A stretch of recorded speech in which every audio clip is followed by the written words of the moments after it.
Welcome back to Cinema Flicks and Music Picks. I'm Davey, your host with the most, the beast with the least. The least we can do today is have a look at this month's, and I do mean this month's because he's rather prolific, release from Mr. Neil Young, accompanied by Promise of the Real, a live recording from 2019 in the summer tour, June 2019. So this here is the box set edition. So briefly, I'll go into the contents first of all. So that was your cover, but we can go into that again in a moment. Apart from we'll come. First things last. That's the way we work in this channel, you know. You get, of course, CD, always in Neil's little eco-friendly sets, and the de rigueur join me at Neil Young Archives, and you should join him at Neil Young Archives because it is ridiculously good value for money. The stuff that you get on there is just wowee. If you didn't ditch Spotify, it would still be worth joining the archives for what you get and the previews you get and the items that he puts up from his Ask the Editor pieces and whatnot. You get a concert film, which is this concert, but it's shot beautifully. It's absolutely gorgeous. It looks terrific. It's not just one camera angle. It's not like the Rust Bucket where it's as good as we have it, folks. Take it or leave it.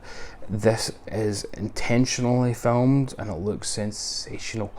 It's directed by I think there are a couple these days, aren't they? Bernard Shaky and D.H. Lovelife. I think they've shacked up. Yeah, so it's directed by Neil and Daryl Hannah. Who knows who does the actual directing there, but regardless, I wish them both well. Neil Young's married to Daryl Hannah. It still blows my mind. So that's the digital content, and again, I can't stress enough that Bluray essential. I watched it this morning at about 9:30. Probably not the best time to watch this, but still, I wanted to for the review. And you can buy them as standalones. Obviously the CD you can buy as a standalone, but the Blu-ray, Greedy Hand, the Neil Young site, you can buy the Blu-ray if you just want the concert film.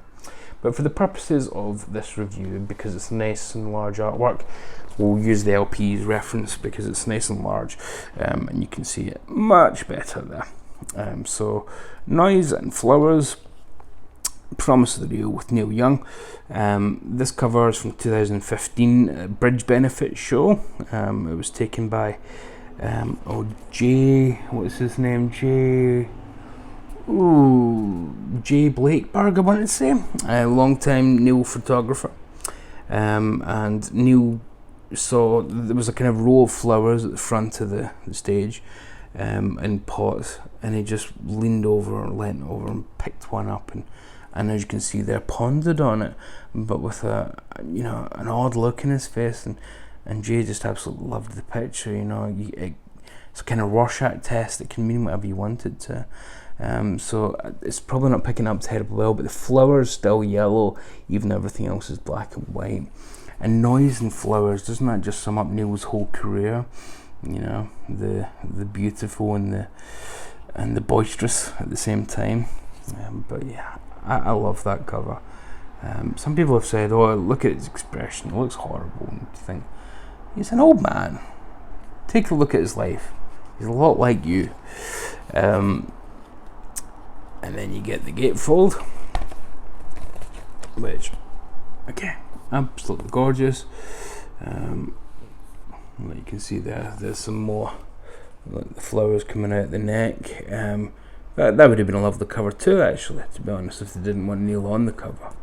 But as you'll see here, there is Neil with a photo, and if you don't know who that is, I'm going to read you this because it's nice and brief, but I think it's very important that we recognise this is the backdrop against which this was recorded.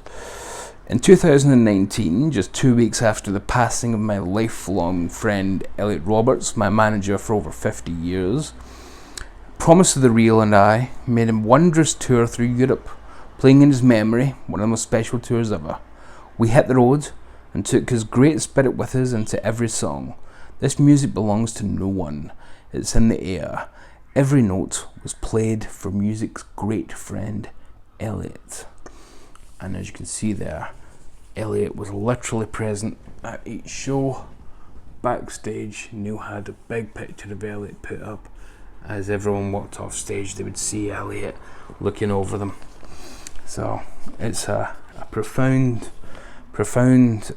expression, but rather wonderfully, Neil doesn't allow it to temper the album. It's not a mournful performance. It's not a catharsis in terms of, oh, we better do the songs of grief and mournful ballads and whatnot. It's very much the best tribute we can pay to Elliot is by making the best music that we can, because that's what Elliot would have expected over 50 years.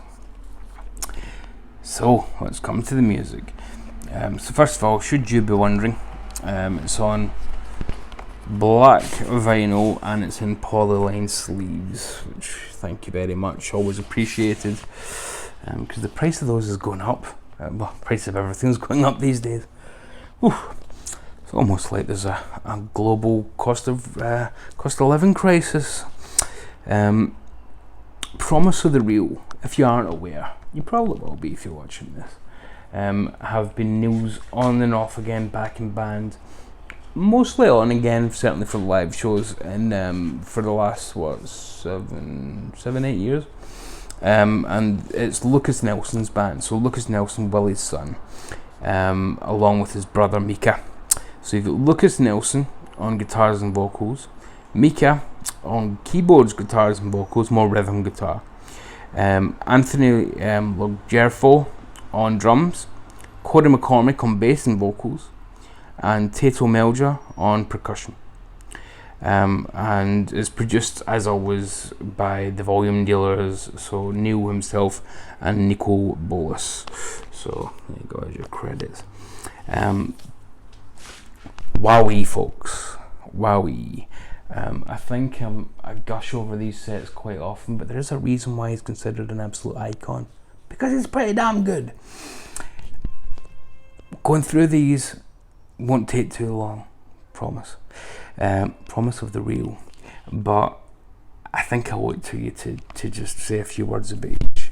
It starts with Mr. Soul on side 1, and you think, oh, I've heard Mr. Soul, but you're thinking that I've heard Mr. Soul a million times, I know how that's going to be. Yeah, probably, but it starts with this cacophony of sound, like something from Arkweld or even Lanois. It's got a wonderful sonic attack to it that's not always present on Mr. Soul. It's the most different released version of Mr. Soul that we've had since MTV Unplugged.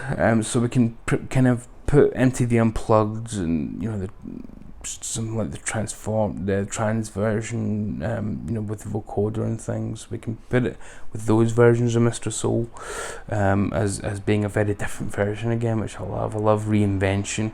But one thing that Promise of the Real add to this affair is that they can do heavier than Crazy Horse these days. They can do more country, folk, rockish than the Stray Gators, and they can outgrunge Pearl Jam, and we'll be coming to Pearl Jam. There's a Pearl Jam track on here. They are a ridiculously versatile band. You can see exactly why Neil picked them. They have all the energy and vibrancy that he needs to feed off, because watching the film of it earlier, wow. Lucas at one point starts pogoing just with sheer excitement at the music, and Neil is caught just smiling like an absolute goof. He's just so in love with the music. It's fantastic. Track 2, everybody knows this is Nowhere. La, la, la, la, la. A sensational version. It's very hard to get that wrong if you just hit the notes, but it's always welcome. it's just such a great track from Neil's second album, the first Crazy Horse record. Helpless is track 3, and you think, well, again, I've heard Helpless 1.5 million times. Is it just going to be nice acoustic Helpless? Yes, it is. Yes, it is. But there's the addition of piano, which is from Mika Nelson. Did I mention it's Willie Nelson's kids, just in case anybody doesn't know Lucas and Mika are Willie's kids? If you don't know that, you do now. Mika plays a wonderful piano part, which gives it a little subtle difference to some versions we've had over the years. This was, I read a review and it was called a rarity. I've never considered this too rare, but I think it's because I listen to Come the Time all the time. Field of Opportunity, so in the Field of Opportunity it's Plowing Time again. Lovely version of that here. Again, you would think this would be just a really heavy show just based on this, but in the opening we've had Helpless and Field of Opportunity, mellow stuff. And then we move on to, from a mellow album, generally speaking, but a very heavy track from it, Alabama. And Neil conjures up the anger and the sorrow and the mournfulness of that Harvest version, but with a very modern twist. There's different reasons to feel a little bit rueful over things that go down south of the border, or rather south of the Mason-Dixon, I suppose. So it's a terrific version. It's heavy as all hell. Similar arrangement, almost identical really to the Harvest version, but Neil's guitar is just stinging. It just sounds like he's stabbing with it. It's wow.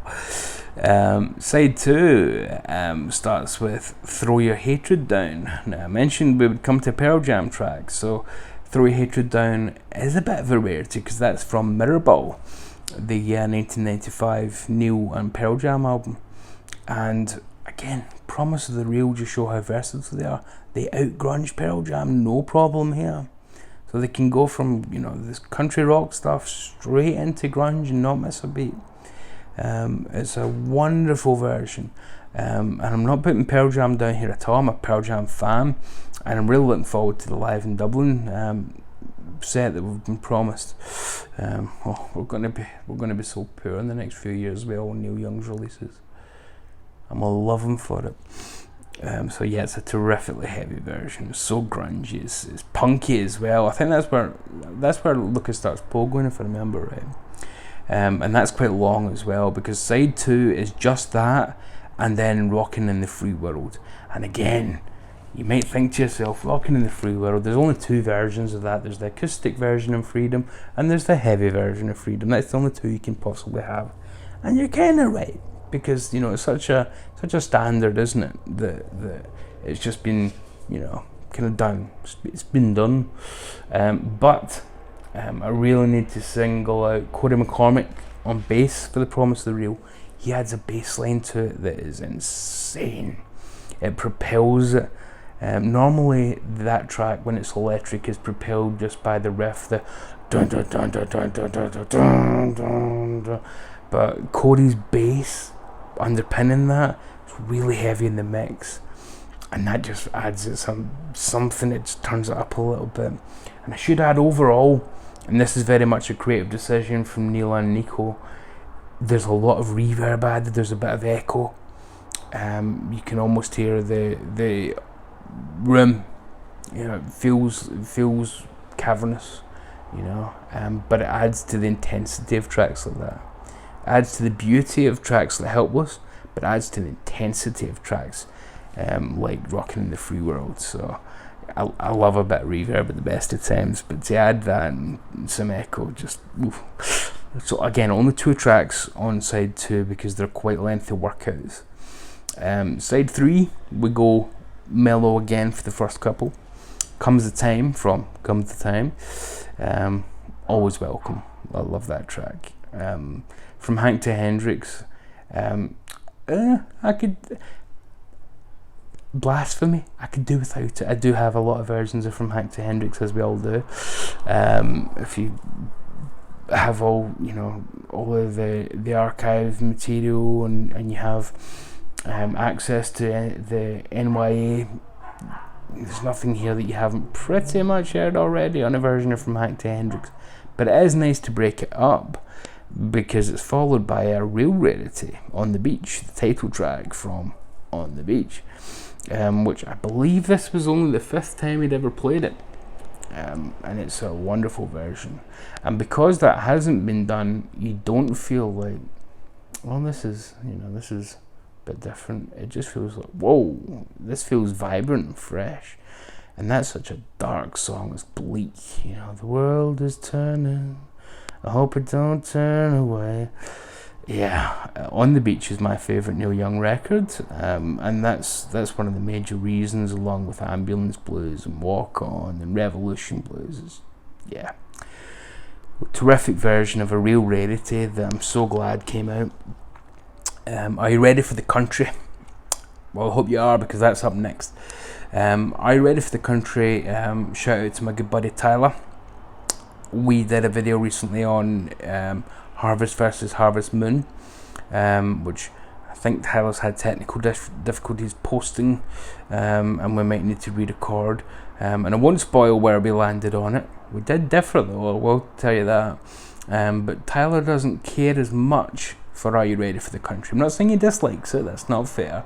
He likes it, just not as much as the rest of Harvest.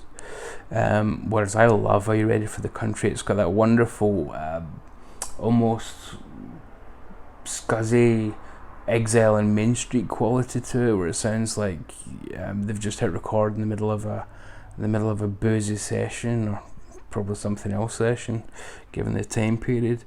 But it's a terrific version of a track that's a combination of a bit of a rave up, but really dark and gloomy when you actually think about what he's saying in that, because it's time to die. Ooh, yeah, it's a terrific version. I love that track. I love it. Harvest, I was saying that to Tyler on our video. Harvest is not this. It's not Tapestry by Carole King. It's not easy listening when you think of Alabama, Are You Ready for the Country, and words. It's not easy listening. I think people think it's all like Heart of Gold, whereas actually it's got some really heavy stuff on it, melodically and lyrically. Side 4, I've Been Waiting for You, from the debut album way back in '68. So here we are, 51 years on, when this was recorded. And Neil gives that I was going to say a reprise, but that's the bloody label he's on as well. So pardon the accidental pun. And Winter Along follows that. I had the privilege 2 days ago of seeing the Pixies live at Kelvin Grove Bandstand here. Lovely little amphitheatre kind of setting, and they encored with Winter Along, something they've played a lot over the years, but it was, it's wonderful to hear that. And then the very next day have another version of it delivered to my front door by Neil. That was I don't know, just felt like it was meant to be, kind of cosmically wonderful. Winter Along's one of those tracks that would have been considered a rarity back in the day, and it was. But for collectors, it's been such a fan favourite for so long that it's now as ubiquitous for us as Helpless, or as, in fact, probably more so than something like Heart of Gold, because we've heard that so many times, because we hear it as a casual music fan and a Neil fan. You don't need to hear something like Heart of Gold or Old Man as often, But yeah, so Winter Along, fantastic version. And speaking of gigs, Neil's announced that he's not going to be playing Farm Aid this year. He doesn't feel comfortable post-pandemic, and I saw a few people criticising him for that, saying, why not? Pandemic's over. First of all, no, it's not. It's still killing people every single day, and secondly, ain't nobody got the right to tell anybody else how to react to the most devastating event the world has seen since World War II. Yeah, check your privilege, folks. To have Neil say that he doesn't feel comfortable personally, and he wouldn't feel comfortable asking an audience to attend to see him. He wouldn't like, the idea that somebody might contract something because they went to see him would kind of keep him up at night. And yeah, that's a beautiful way of saying it. He's got enough money. He doesn't need the cash, so he's not going to tour until he feels more comfortable. Yeah, bless you, Neil. Pure empathy. And it ends as a lot of the Promise the Neil Coke shows did, with Fucking Up. And that is the track where Neil really, Vampire Blues, he sucks the life out of the Promise of the Real. He is young, Neil Young. He reacts to all their piss and vinegar that younger men can perhaps produce, that maybe Crazy Horse at this stage wouldn't be able to, and it just produces this insanely heavy version of Fucking Up. Anybody who's seen these shows that Neil's done with Lucas and Co will attest to the fact that Fucking Up is just, it's maybe even heavier than Ragged Glory and the Ark stuff. It's really, really heavy. And to hear a Neil in his mid-70s singing about still fucking up, there's something a bit more, I don't know, resonant than hearing a 40-something Neil Young singing the exact same thing. He's closer to the end than he is the beginning, and he's still saying, I'm a fuck up, don't worry about it. And that's what it leaves you with. I love that. It would be so easy for him to encore with Heart of Gold, with, insert fan favourite here. Yeah, dance, dance, dance. Why not? Don't know why that popped into my mind, but no, it leaves you with Fucking Up. Why do I keep fucking up? And by God, he yells that song. Why do I keep fucking up? That's as punk as anything Neil's done in absolute decades. It's a sensational version. So yeah, this, my friends, is one of Neil's best live records in a long time. Promise the Neil did a live record with Neil already called Earth. This is better than Earth. This is much better than Earth. I just wish that Promise the Real had a studio album with Neil that was as good as this, that captured the spirit of Neil's entire career, but also added to it as much as this does. Because this is a wonderful tribute to Elliot by just making a brilliant Neil Young record, but it's also a wonderful tribute to Neil's fans by giving them a little taste of everything. It's a tribute to Neil himself by saying, look what I can still do in my advancing years. It's a tribute to Promise the Real, because they can do anything. And yeah, it's just a celebration of music, just a celebration of one of the great artists of our time, and pretty much any time, if you ask me. Then again, I'm slightly biased because I do review everything Neil Young. And shout out to, again, I've shouted out Tyler, I'll shout out my good buddy Thrasher, who's always kind enough to publish these rather rambling reviews that I do. But look at that back as well. Look at that. Isn't that lovely? Yeah. But my goodness, what a time. Comes a time, what a time. Because we've got so much more Neil Young ahead of us. We've got Archives 3 very close on the horizon now.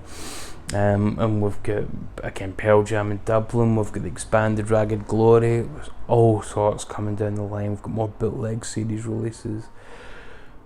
We've got another 73 show from the Tonight's the Night tour 2 years before the actual album came out. Oh, I'm going to be so poor, but I'm going to be so thankful at the same time. It's such a juxtaposition. I wouldn't change it for the world.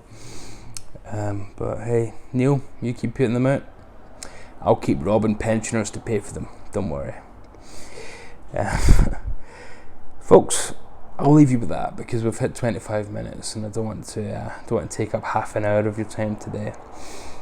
I'll let you have the extra 5 minutes. You can bunk off early and have a cigarette behind the bike shed.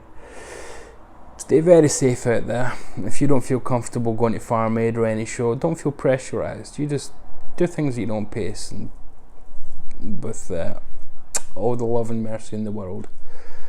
Take care, my friends. And I'll probably see you in about 6 weeks for the next Neil Young box set. Love and mercy again.